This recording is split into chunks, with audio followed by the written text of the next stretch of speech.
Colombia. Buenas noches.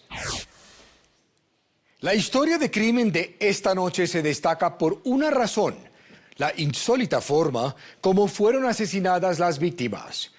Uno por uno, 4 hombres del mismo perfil fueron encontrados muertos en Florencia, Caquetá, entre agosto y diciembre de 2011. Ninguno presentaba heridas o señales de violencia física. Los reportes de medicina legal decían que murieron por causas desconocidas. Pero llamaba la atención que todos fueran del mismo perfil. ¿Una simple coincidencia?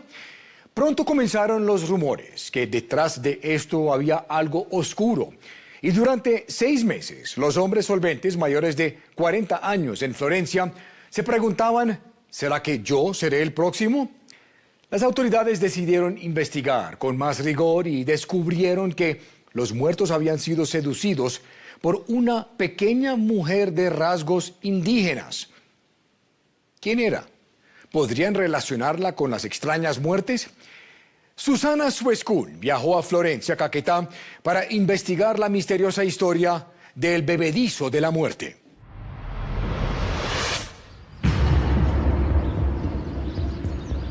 A finales de 2011, en estas calles de Florencia, se sentía palpitar con miedo a los hombres por causa de una mujer.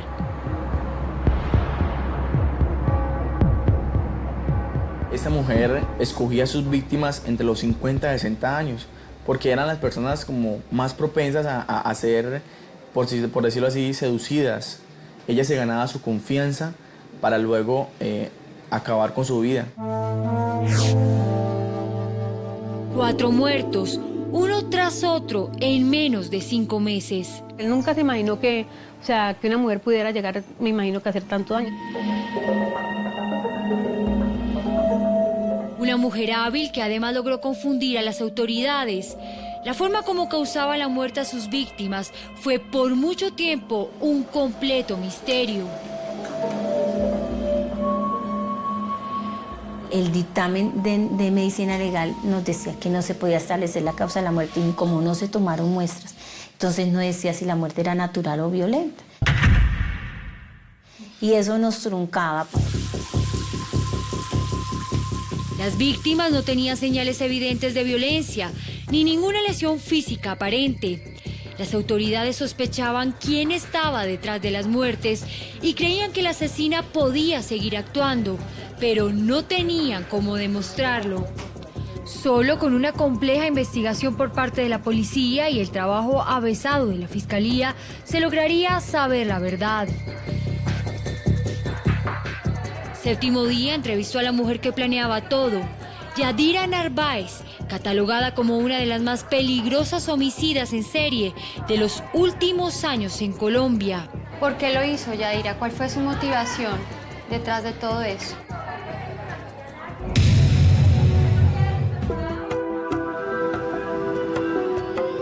El 8 de agosto de 2011, la SIJIN de Florencia recibió una llamada que anunció el hallazgo del cuerpo sin vida de un hombre. Esa sería la primera de una serie de muertes que estaban por venir. Se trataba de Gustavo Arrigui, de 57 años.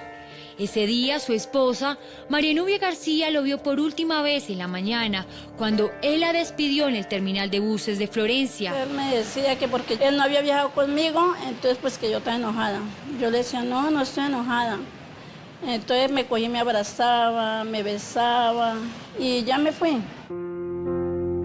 A María Nubia le había extrañado que su esposo no quisiera acompañarla. Cuenta que durante el viaje se comunicaron varias veces, pero que hacia las 2 de la tarde, cuando ella lo llamó una vez más para confirmar que había llegado bien a su destino, su esposo ya no contestó el celular. Sí, al sistema correos. Y ya volví, lo llamaba y nada. No me volví a contestar el teléfono. ¿Por qué don Gustavo no contestaba la llamada? La razón fue inesperada.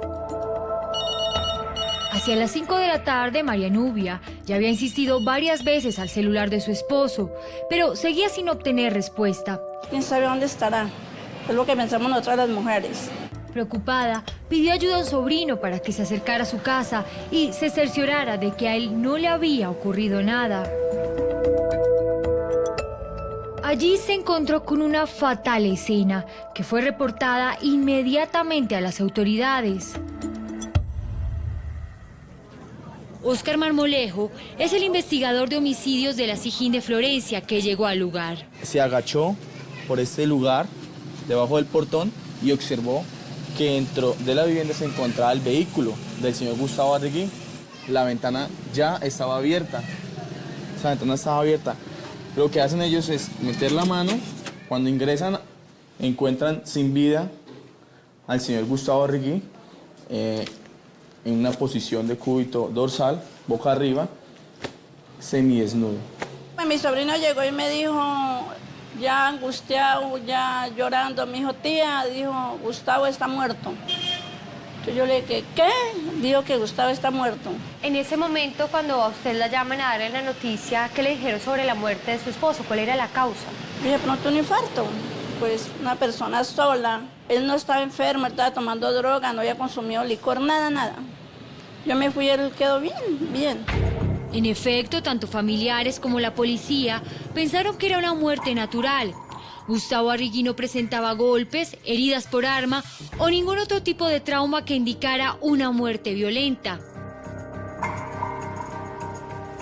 Doña María Nubia lloró a su esposo, pensando simplemente que fue la vida la que decidió que el momento le había llegado. Las autoridades realizaron la autopsia y tomaron muestras que fueron enviadas al laboratorio, como lo indican los protocolos. Sin embargo, para la policía, fue una muerte que no despertaba mayor clase de sospecha, al menos hasta ese momento. Una semana después, y no muy lejos de donde había ocurrido la muerte de Gustavo Arregui, esta mujer, Rocío Polanía Murillo, recibió una llamada inquietante. Algo le había ocurrido a su padre, Leonidas Polanía, un tendero de 66 años que vivía solo. Me llama el dueño de la casa y me dice, señora Rocío, su padre seguramente dejó algo en la tienda, algo y se está dañando. Rocío no esperó. De inmediato salió de su casa hacia la tienda de su padre. En el momento que llego ahí a la tienda, el olor de una persona cuando está en estado de descomposición, o sea, ya es inconfundible. En ese momento yo decía, mi padre le dio un infarto, o sea, y no nos dimos cuenta. La desesperación es tan grande que yo quiero tumbar la puerta, recogerlo como sea. Con la ayuda de un cerrajero, Rocío logró entrar a la casa.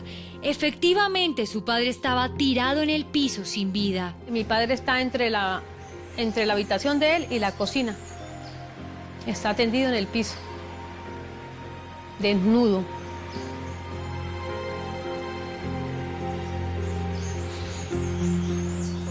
Está desnudo y yo le decía a mi hermana que tenía como algo blanco y tenía una almohada, o sea, una almohada en la cara.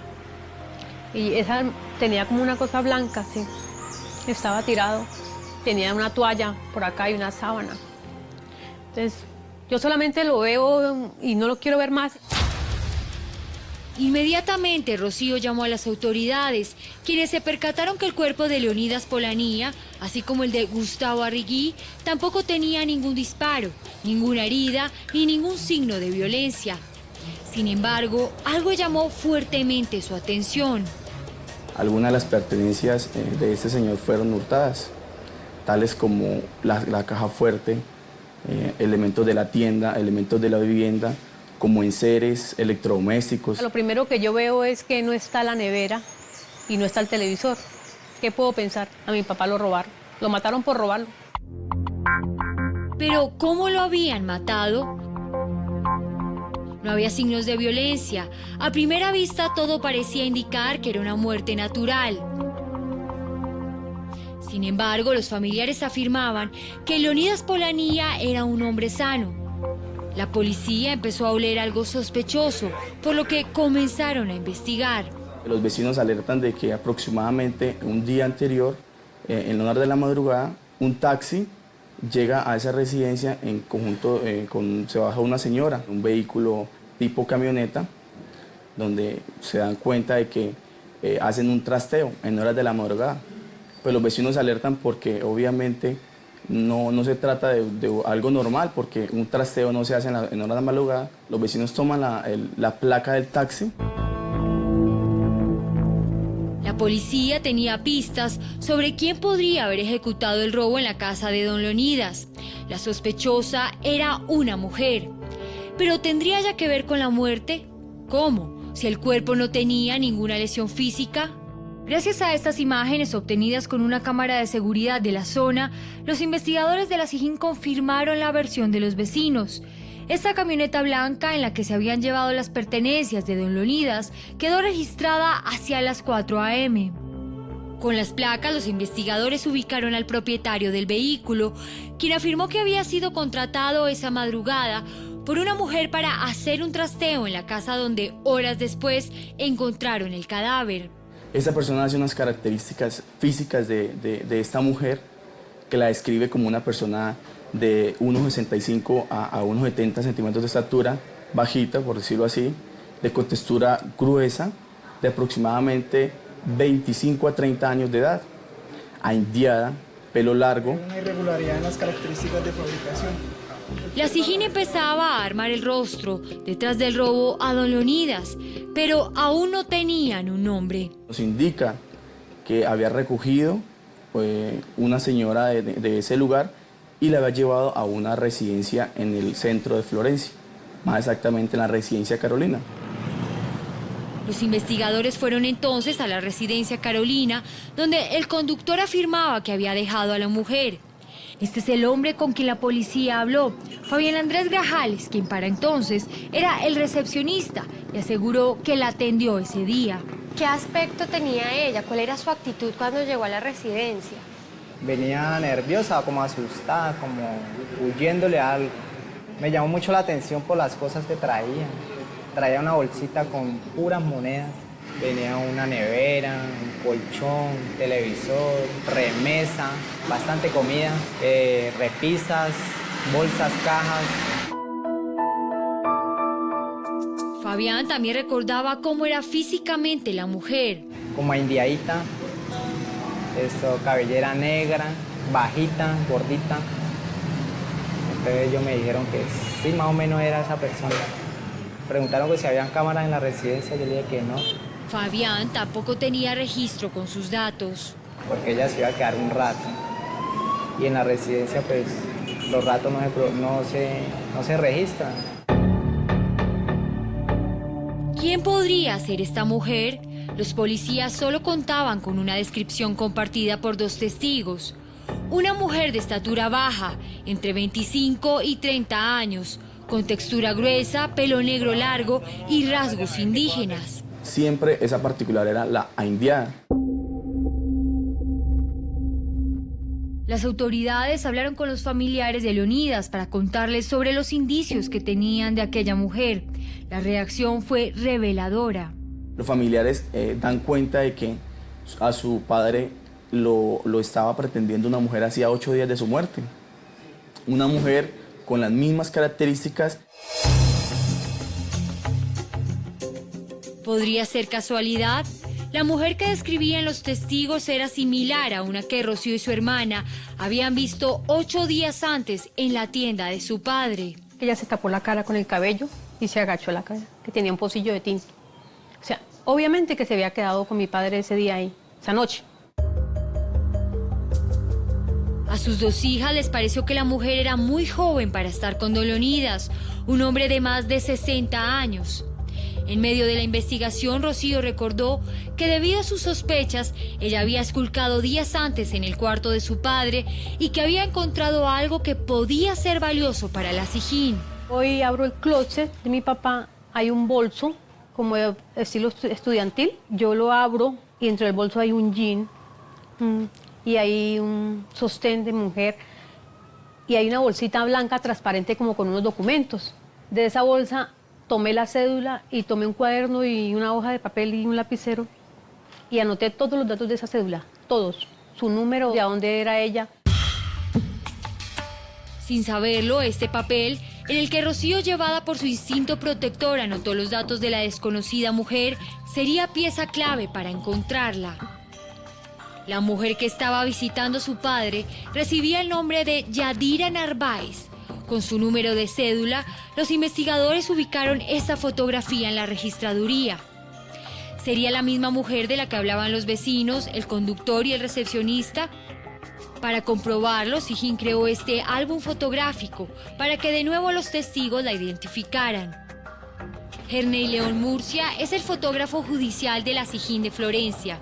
Una vez he obtenido la fotografía por parte del investigador, me voy al gabinete delincuencial de reseñas fotográficas que maneja este laboratorio, en donde hallo la búsqueda de varias femeninas que correspondan a la morfología parecida a la de, en ese momento indiciada, Yadira Narváez. Es decir, usted busca otras fotografías de otras mujeres que tengan rasgos físicos parecidos a Yadira. Parecidos, sí, señor.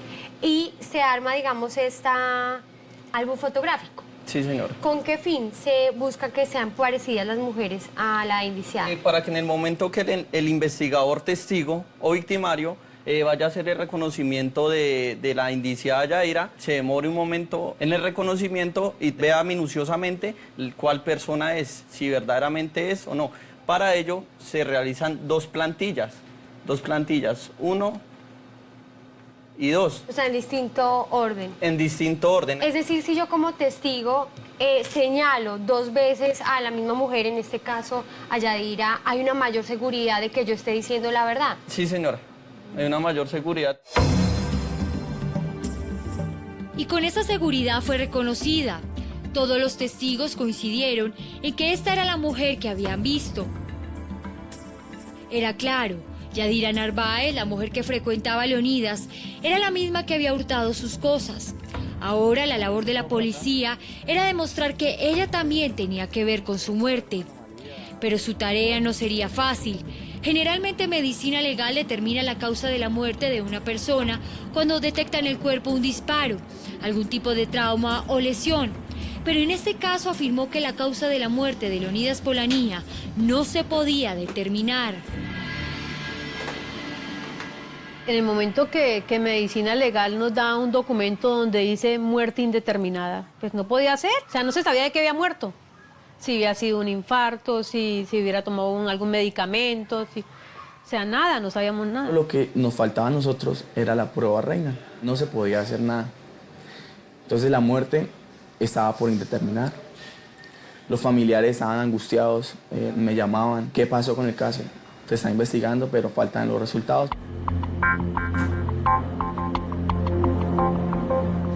Al no saber cuál era la verdadera causa de la muerte, no se podía decir que era un homicidio y por lo tanto tampoco que Yadira Narváez fuera la asesina.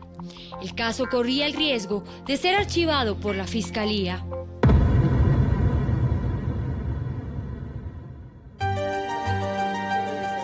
Pero las autoridades no querían dejar el caso, y menos cuando a finales de agosto de 2011 se enteraron de que en la casa de Gustavo Arrigui, el hombre que había muerto 12 días antes que Leonidas Polanía, había ocurrido algo extraño. Doña María Nubia denunció que de su casa también se habían perdido varias cosas, lo que cambiaba el pensamiento inicial de los investigadores sobre que esa había sido una muerte natural. Quien había entrado a su casa a robar también podría tener alguna relación con su fallecimiento. Un anillo de 500.000 pesos no lo tenía.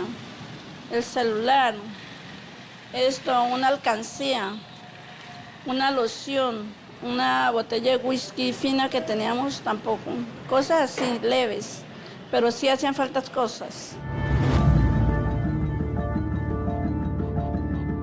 La policía empezó a atar cabos.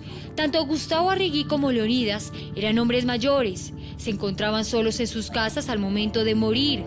Varias pertenencias habían sido hurtadas, pero además habían sido encontrados semidesnudos y sin lesiones físicas evidentes.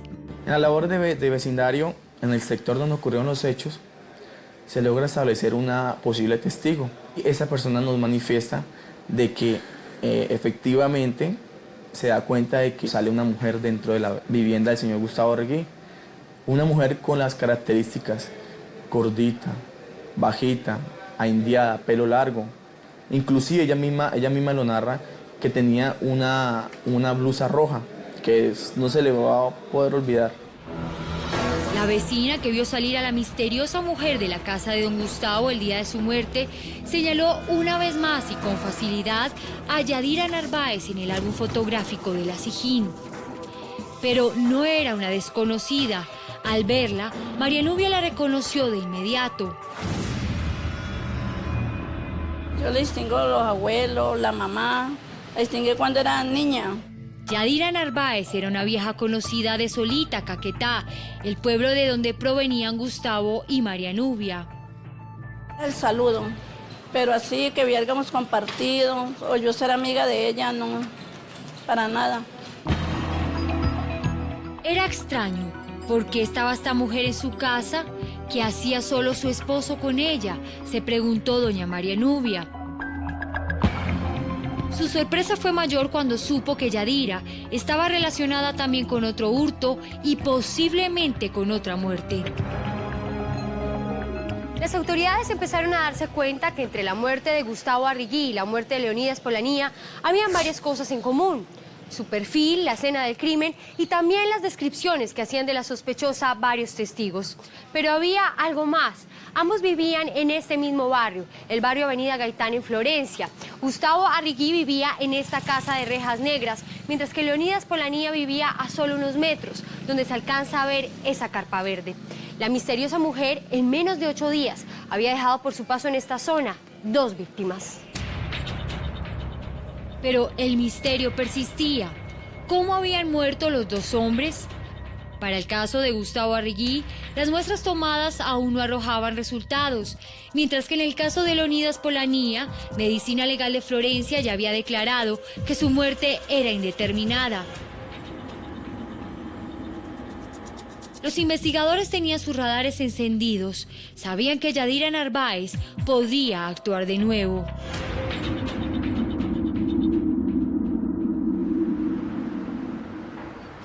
Para septiembre de 2011, casi un mes después de la muerte de Leonidas Polanía, este hombre, Simón Vega, un comerciante de Florencia, denunció a la policía el robo de una moto.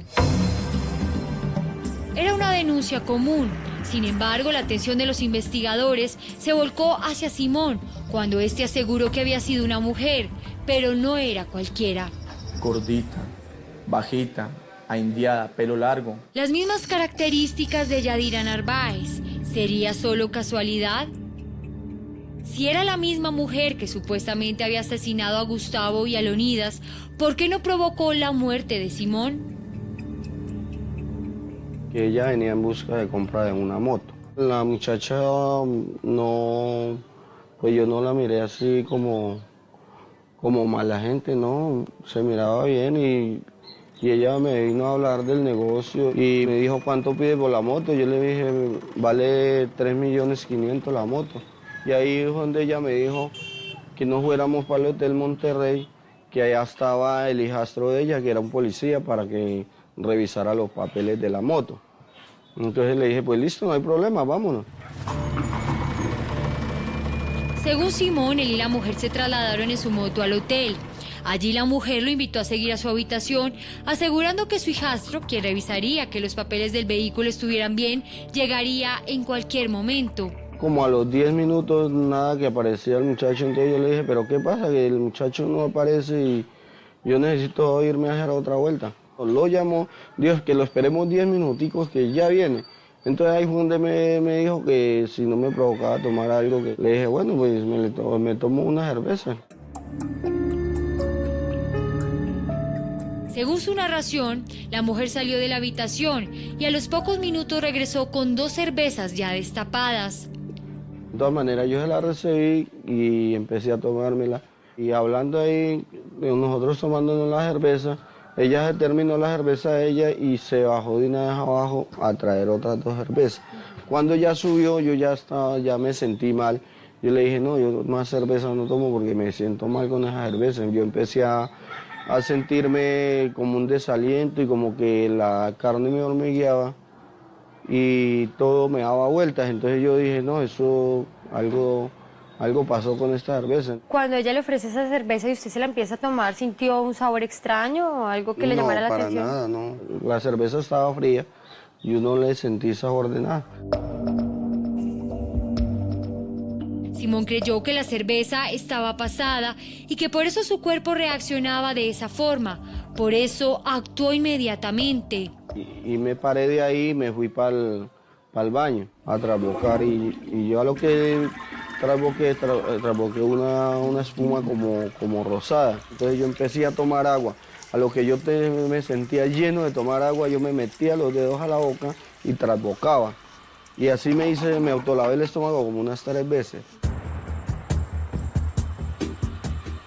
Al salir del baño, Simón le anunció a la mujer que se sentía mal. Ella tranquilamente le dijo que lo acompañaba al hospital. Al llegar lo dejó en la puerta, pero en medio de su mal estado aprovechó para robarse la moto.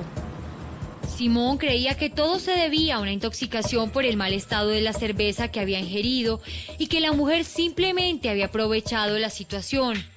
Pero para los investigadores podía ser un primer indicio del verdadero modus operandi de Yadira Narváez. Creían que posiblemente esa cerveza tenía algo, quizás un veneno. Sospechaban que ella realmente quería matarlo. Seguramente si Simón no hubiera trasbocado, ella lo hubiera logrado.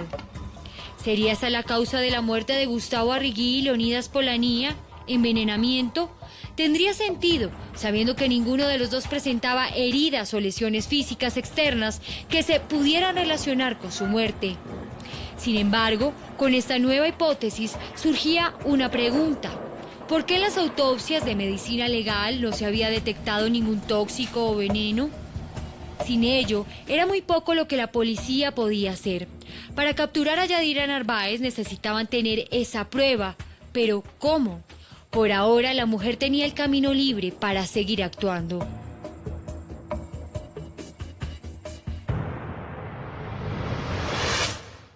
Aunque Simón denunció el robo de su motocicleta, nunca presintió que su intoxicación tenía que ver con la mujer que lo robó. En ese momento no lo sabía, pero su testimonio sería clave en la investigación sobre las muertes de los 2 hombres. Las autoridades tendrían que interrogar a Yadira. ¿Será que era culpable solamente de hurto? ¿De asesinato? La historia continúa en un momento. Cuando regresemos, los investigadores encuentran el origen de las extrañas muertes. Encontramos una particularidad, que el cuerpo tenía una bolsa plástica color negro en sus vías respiratorias, tanto en la boca como en la nariz. ¿Será suficiente para acusar a la sospechosa? No se vayan.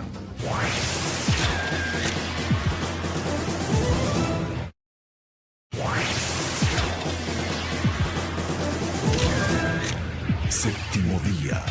La Fiscalía de Florencia, Caquetá, tiene cada vez más información sobre Yadira Narváez, a quien relacionan con las extrañas muertes de 2 hombres.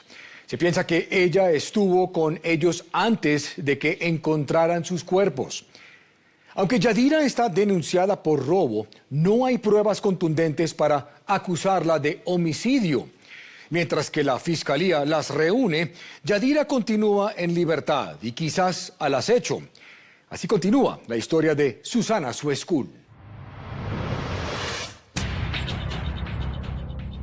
El 4 de septiembre de 2011, solo unos días después de lo ocurrido a Simón Vega, en la residencia Carolina, la misma en la que los investigadores ya sabían que había estado Yadira Narváez, fue hallado por los empleados el cuerpo desnudo de otro hombre. Se trataba de Libardo Torres, de 57 años.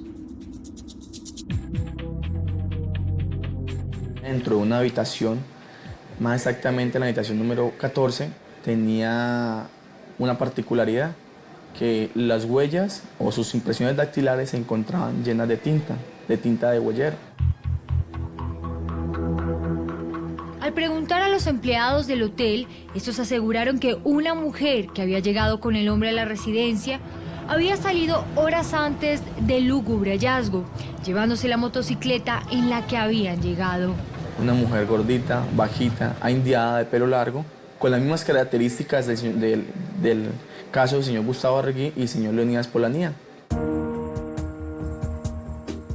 De nuevo, una mujer con las mismas características físicas, un posible hurto de una moto y un hombre muerto desnudo. Ninguna herida ni rastro de alguna lesión física. Ese día, Ana Julia Martínez se quedaría esperando para siempre que su esposo, Libardo Torres, regresara a casa, un líder comunal y padre de 3 hijos. Entonces ese día se me hizo muy raro porque él se paró a las 6 de la mañana, yo me desperté y él ya se había bañado y él ya estaba bien vestido. Entonces yo le dije, Willy, ¿usted por qué se pone tan pinta tan de mañanita? Le dije yo así. Entonces yo, no, es que voy a llevar a la moto donde don Eider para que me tiemple la cadena que está floja. Entonces listo, entonces yo le dije, pero usted puso esa ropa y se olvidó que hoy hay que ir a mercar.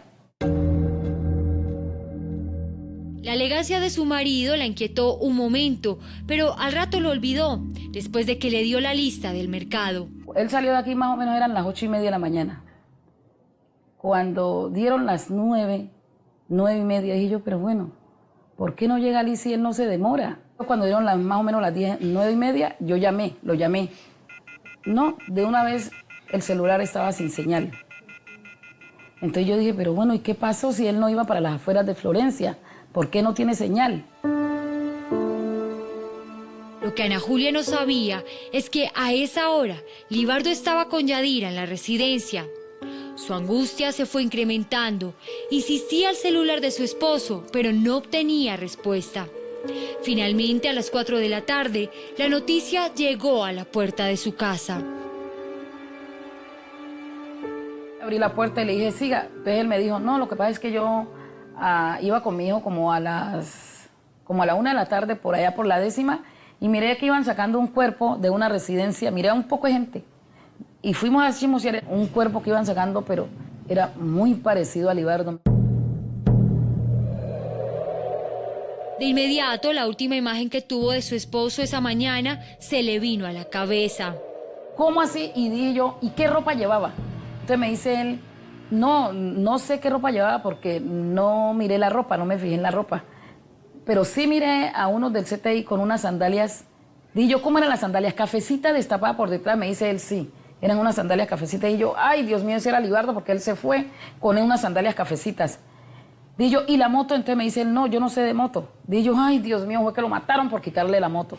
El miedo se apoderó de los hombres de Florencia, en especial de los mototaxistas, que acá es un gremio bastante grande. El rumor de una mujer que los seducía para robarles sus motos y después envenenarlos corrió por toda la ciudad. Era claro que estando libre Yadira podía volver a actuar en cualquier momento. Para entonces el caso fue asumido por la fiscal Marta Tarazona. Ella sabía que era necesario hacer algo para detener a Yadira y evitar que en Florencia ocurrieran más muertes, pero las pruebas, según ellos, seguían sin ser suficientes. En la escena del crimen de Libardo Torres, de nuevo se habían encontrado bebidas que fueron enviadas al laboratorio para confirmar si tenían algún tóxico. Sin embargo, su cuerpo tampoco había revelado la causa de la muerte. De nuevo, según Medicina Legal de Florencia, las causas eran indeterminadas. Yo sabía que él había muerto, pero no sabía cómo había sido la muerte. Eso nos frustraba mucho porque ya dijimos, ella es la persona que está cometiendo esos homicidios. A los días, los investigadores encontraron la moto de Libardo en las calles de Florencia y con ella también pruebas que comprometían aún más a Yadira Narváez. Se trae a la persona de que la tiene y esa persona manifiesta que una mujer con las mismas características, gordita, bajita, indiada, pelo largo, la había vendido con un traspaso y ese traspaso pues pertenecía o aparecía con el nombre de Nayibe Narváez Marín, que logramos establecer que se trataba de la hermana Yadira Narváez. Ella siempre utilizaba la identidad de su hermana y plasmaba la huella en ese documento. La gran meta de la fiscalía, demostrar que ella estaba detrás de los asesinatos, aún estaba lejos. Sin embargo, las pruebas recolectadas hasta ahora servían para detenerla. Tenían que tomar una decisión arriesgada. No, al menos capturarla por el del hurto. Arriesgada, porque si la fiscalía no conseguía la prueba que se necesitaba, no se podría culpar a Yadira de homicidio, y por hurto, la pena que se impondría sería mínima. En poco tiempo ella volvería a estar libre y seguramente muy lejos. Pero no se tenía ubicada a esta persona. Se estaba buscando en la ciudad de Florencia, pero no se lograba ubicar. Yadira estaba desaparecida. Nadie sabía de su paradero. Nadie la había vuelto a ver. Durante 2 meses, octubre y noviembre, la policía no recibió ningún otro caso que se pudiera relacionar con las anteriores muertes.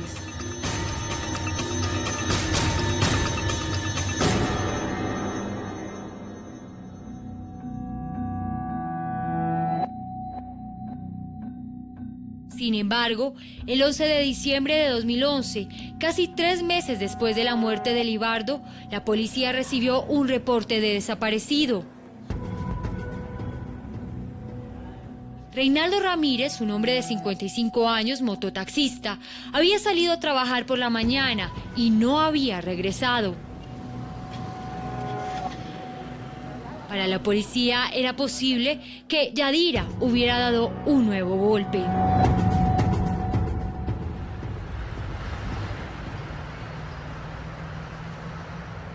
En efecto, 2 días después, en esta residencia, la residencia Nuevo Sol, Gilberto Parra, administrador del lugar, encontró el cuerpo semidesnudo del hombre sin vida. Según él, Reinaldo Ramírez había llegado con una mujer cuyas características eran las mismas que las de Yadira Narváez, quien después había salido sola llevándose su moto. Para los investigadores no había lugar a dudas. Los detalles de la muerte de Reinaldo encajaban con las anteriores víctimas de Yadira Narváez. Sin embargo, había un elemento nuevo, algo significativo para la investigación. Dentro de esa habitación se encontraba un veneno que se llamaba furadán. Ese veneno es altamente tóxico. Cerca a la cama, los investigadores encontraron, además de varias bebidas, esta bolsa que contenía un polvo morado. Era furadán, conocido también como carbofurán, un pesticida tóxico utilizado para el control de plagas de insectos en fincas agrícolas, que también puede matar a un ser humano con solo una pequeña dosis. La policía entendió cómo asesinaba esta mujer a sus víctimas. La escena del crimen de Reinaldo Ramírez era reveladora. Encontramos una particularidad, que el cuerpo tenía una bolsa plástica color negro en sus vías respiratorias, tanto en la boca como en la nariz. Los disminuía en su capacidad de defenderse, quedaban indefensos ante ella. Con el hallazgo, la fiscal Marta Tarazona estaba segura de que el carbofurán era el veneno que había matado a las 4 víctimas. Algo que daba también explicación a que Simón Vega se hubiera sentido mal después de haber tomado la cerveza. Una hipótesis que tomó mayor fuerza cuando llegaron los resultados de las bebidas encontradas en las diferentes escenas de los crímenes. Todas contenían el tóxico. Sin embargo, una vez más, Medicina Legal de Florencia aseguraba que no se podía determinar la muerte de Reinaldo Ramírez. La doctora indicó que como los cuerpos presentaban un avanzado estado de descomposición, que era imposible tomar muestras, y eso era lo que yo no compartía. ¿Cómo no van a poderle tomar muestras si incluso personas que llevan enterradas tiempo, ¿sí?, y se sacan y se le toman muestras? Yo decía, no, es que eso era lo que a mí no me satisfacía. La fiscal consideró que Medicina Legal de Florencia no estaba haciendo bien su trabajo. Por eso no se quedó quieta. Mientras la policía intensificaba la búsqueda de Yadira con la orden de captura por hurto, Marta Tarazona viajó a Bogotá. Solicitó directamente al Instituto Nacional de Medicina Legal que se hiciera un nuevo análisis de los cuerpos de las víctimas. Su as bajo la manga para convencerlos era el carbofurán encontrado en la habitación en la que murió Reinaldo Ramírez y las pruebas de laboratorio de varias de las bebidas encontradas en las escenas de los crímenes que confirmaban el contenido del tóxico. Le manifesté que era muy injusto que en una investigación donde ya prácticamente se tenía a la posible responsable de ese hecho no se pudiera hacer nada porque el dictamen no nos lo permitía, porque no podíamos decir es una muerte violenta por homicidio, en este caso pues por envenenamiento. Mientras tanto, en Florencia, los investigadores seguían en la búsqueda. Pocos días después de la muerte de Reinaldo, encontraron este video grabado por una cámara de seguridad, donde se registró el momento en el que Yadira llega a una prendería a empeñar la moto. El rostro, que habían seguido por más de 5 meses, empezaba a cobrar vida. El 23 de diciembre sería una fecha muy importante para la SIJIN de Florencia. Ese día recibieron una llamada anónima. Aseguraban que sabían el paradero de Yadira Narváez. Recibe una llamada de una mujer donde informa la ubicación y paradero de Yadira Narváez Marín en el terminal de buses de Neiva, Huila. Inicialmente, el grupo de automotores se dirige una comisión hacia ese lugar y encuentran a Yadira Narváez esperando un bus para Rivera, Huila, donde sus familiares, donde se encuentra su mamá y su hija. En ese momento se da la captura y se deja judicializada en ese lugar donde le dan la medida de aseguramiento. Pero con ello no había nada asegurado. Yadira no permanecería mucho tiempo tras las rejas si la fiscal no llevaba la prueba contundente ante un juez. Dependían de Medicina Legal de Bogotá, de que ellos demostraran lo que Medicina Legal de Florencia no pudo. Hacia el mes de abril de 2012, mientras se adelantaba el juicio por hurto, la fiscal recibió la tan esperada noticia desde Bogotá. Se indica que fue asesinado el señor. Dijeron, sí, vamos a ir a hacer las necropsias, las exhumaciones de las 3 personas. El doctor Pedro Morales es el subdirector de Servicios Forenses de Medicina Legal de Bogotá, grupo especializado que viajó a finales de abril de 2012 hasta Florencia para realizar de nuevo las autopsias.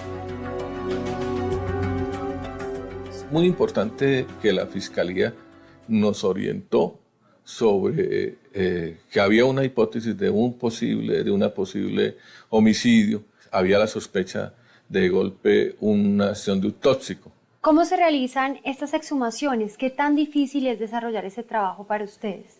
Exhumar un cuerpo y que lleva varios meses o años inhumado dificulta los estudios de toxicología, sobre todo en las sustancias que se descomponen a medida que el cuerpo se descompone o a medida que el cuerpo metaboliza las sustancias. Carbofurano se descompone y forma metabolitos en el cuerpo. Por eso se enviaron las personas más expertas que tenemos en casos de exhumación. En este caso se tomaron muestras de cabellos, material de purga, que es una sustancia, es un líquido que se localiza en las cavidades abdominal y torácica, y músculos, y a partir de ahí hacer la toxicología. Pero la fiscalía no tenía mucho tiempo. Yadira iba a aceptar cargos por hurto y podía quedar en libertad. Por ello, osadamente y sin tener certeza de cuáles serían los resultados de las exhumaciones, la fiscal imputó cargos por homicidio agravado. Yo dije, no, ¿cómo va a ser que esta señora va a quedar en libertad? Y entonces yo dije, bueno, ya hicieron las exhumaciones y yo estoy segura que eso va a dar. La mujer fue llevada a audiencia por primera vez el 8 de marzo de 2012. Sin embargo, se declaró inocente ante los cargos. Yadira Narváez sabía que no existía la prueba necesaria para que la vincularan con las muertes, pero su tranquilidad no duraría mucho tiempo más. La investigación por parte del Grupo Interinstitucional de Homicidios Durante más de 7 meses, la verdadera causa de la muerte de los 4 hombres fue una incógnita. Sin embargo, gracias a una fuerte labor de la Fiscalía, se logró que 3 de los 4 cuerpos fueran exhumados y vueltos a analizar. Medicina Legal de Bogotá confirmó las sospechas. Tanto Leonidas Polanía como Libardo Torres y Reinaldo Ramírez habrían muerto por la misma causa, envenenados con carbofurán. Se determina como causa de muerte intoxicación por carbanato, carbofurán y o furanal. El carbofurán es lo mismo. Con la prueba clave en manos de la fiscal Marta Tarazona, la reina del carbofurán, como empezó a ser conocida en Florencia, Yadira Narváez, no tenía muchas opciones.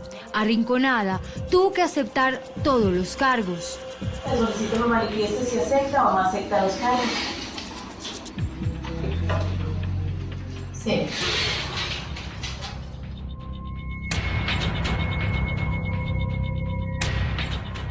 Séptimo día buscó a la mujer en la cárcel de Rivera Huila, donde actualmente se encuentra recluida.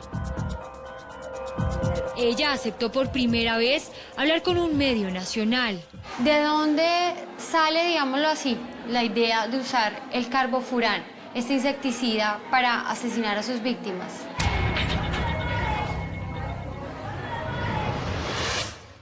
¿Cómo actuaba esta mujer? Después de la pausa, ustedes conocerán a Yadira, su polémica entrevista en la cárcel con Susana Suescún, cuando regresemos. En segundos, un testimonio que lo sorprenderá. Según lo que usted me dice, entonces, ¿de cuántas víctimas podríamos estar hablando? Una cantidad bastante considerable, porque fue un proceso que fue como solo en un año, pero en los cuales se operaba más o menos casi todos los días. Ya regresamos.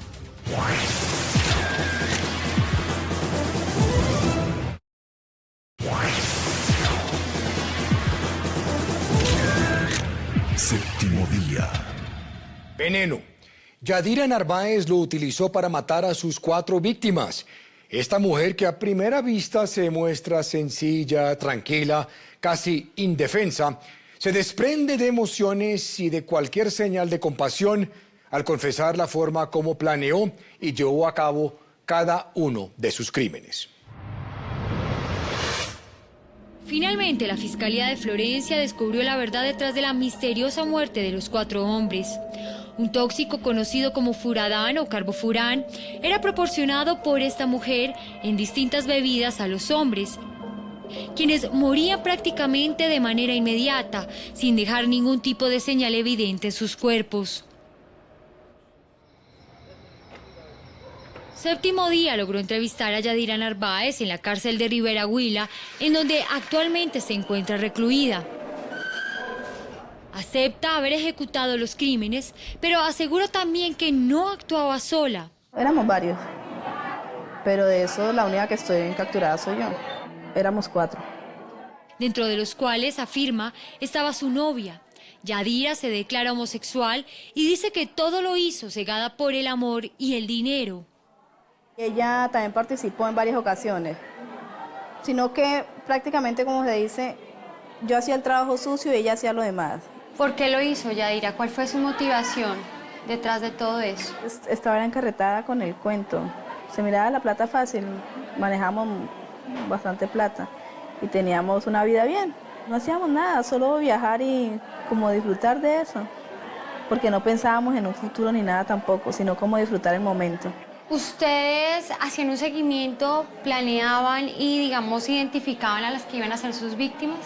Prácticamente todas eran conocidas de nosotros, con los mismos que salíamos los fines de semana. ¿Cómo hacía usted para acercarse a las víctimas, para que ellos accedieran fácilmente a irse con usted a una residencia o para que le abrieran las puertas de su casa? Nosotros salíamos a rumbear y terminaban en los hoteles, o sea, casi todos eran amigos. ¿Pero esta era una relación sentimental, era una relación sexual? Nosotros con ellos nunca tuvimos nada, para nada.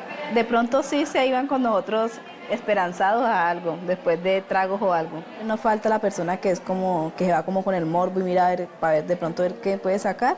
Entonces yo creo que por eso fue que ellos pecaron, por inocentes. ¿Por qué la mayoría de las víctimas estaban semidesnudas? Porque como le digo, eso obraba como con mucho calor. Entonces ellos les da como desespero como de echarse en agua, bañarse o algo así, refrescarse. Yadira se refiere al efecto del veneno. No es porque fueran a tener relaciones sexuales, que era lo que se creía. No, nunca. Nunca, ellos siempre, casi todos creo que estaban como cerca de la ducha. ¿De dónde sale, digámoslo así, la idea de usar el carbofurán, este insecticida, para asesinar a sus víctimas? Eso lo venden en cualquier almacén de insumos. Y pues estaba la facilidad porque es que teníamos finca, entonces lo comprábamos para mandarlo para allá. Y pues de ahí lo adquiríamos. Y era más fácil acercarse a la persona y hacerle daño suministrándole una bebida que disparándoles o algo así, no se prestaba para eso. Tocaba como ganarse la confianza de la persona y poder de entrar allá y que todo quedara como sano, que nadie se diera cuenta. No iba a haber ni sonido ni nada, no iba a haber ruido, nada que alertara a un vecino o algo, sino que iba a ser ahí, sabíamos que era muerte instantánea.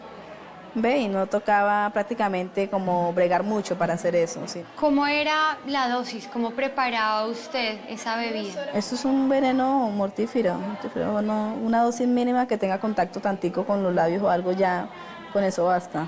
¿Usted era consciente de que el carbofurán, digamos, producía en las víctimas algo que después, posteriormente, no era fácil identificar cuál era la causa de la muerte? Nosotros éramos conscientes de todo eso. El efecto que hacía nosotros lo teníamos muy claro. En el caso de Leonidas Polanía, por ejemplo, Yadira asegura que el veneno se lo dio en una botella de agua. Porque él ese día no quiso consumir cerveza ni nada de eso, bebida alcohólica. Fue como que para el baño. Entonces en ese momento fue que se le dio la bebida. ¿Él alcanza a darse cuenta de lo que le está pasando? ¿Le alcanza a decir a ustedes algo? No, mire que al momento no, porque él lo único que decía era que él tomaba unas pastas, que él tomaba una droga, que él sentía mucho calor y presión en el pecho. Entonces yo me imagino que era como droga para el corazón. Supongo que él pensaba que le estaba dando algún infarto o algo así, porque él pedía que le dieran las pastillas. Según Yadira, a los minutos de tomar el veneno, sus víctimas empezaban a sentir que no podían respirar. Se creaba un efecto de desesperación y finalmente convulsionaban. Ella se quedaba a su lado hasta asegurarse que fallecieran. Ya el tema de ver morir una persona ya no me causaba así como terror o algo, no. Con total frialdad, no se siente nada. La primera vez sí, se tiene como el recelo y el miedo. Pero no es sino mientras usted actúa y ya, eso se pasa. Ya era como con mente fría porque tan fría que Yadira asegura que estos 4 hombres no son las únicas víctimas del carbofurán, ni Florencia el único lugar donde actuó. Habla también de Tolima, Putumayo y Huila. Según lo que usted me dice, entonces, ¿de cuántas víctimas podríamos estar hablando? Una cantidad bastante considerable, porque fue un proceso que fue como solo en un año, pero en los cuales se operaba más o menos casi todos los días. ¿Podría dar un número aproximado? No, exactamente no. Toda esta confesión se da después de que Yadira Narváez, arrinconada con la prueba que se obtuvo con las exhumaciones, aceptó finalmente cargos por los 4 homicidios que le imputó la fiscal Marta Tarazona. Por ahora, en Tolima y en Huila, se adelantan investigaciones sobre otros casos que podrían estar relacionados también con la misma mujer.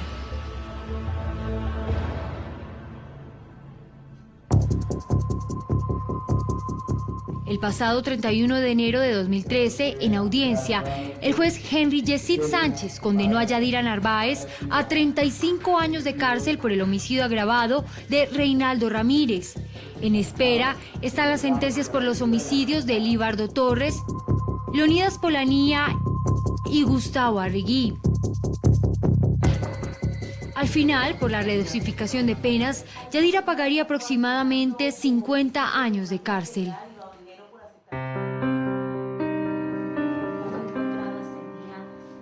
De agosto, obviamente estaban invertebrados.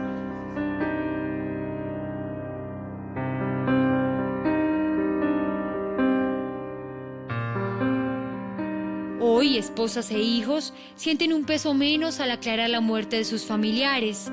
Sin embargo, el golpe de perderlos inesperadamente, de verlos salir un día para que nunca más volvieran, aún no es superado. Yo cuando voy a la audiencia y tengo que la veo a ella, yo la miro y yo digo, ¿ella de qué está hecha? O sea, ¿qué la llevó a hacer tanto daño sin tener un arma? Mataba y a ella le daba yo pienso que le daba lo mismo, o sea, para ella la vida de un ser humano no vale nada. Me duele mucho porque como era mi esposo, él no merecía una muerte tan fea como la que le tocó. Porque él era un hombre muy noble, él era muy bueno, muy buena gente. Él no merecía una muerte tan horrible como la que le tocó. Si ella supiera el daño que me hizo.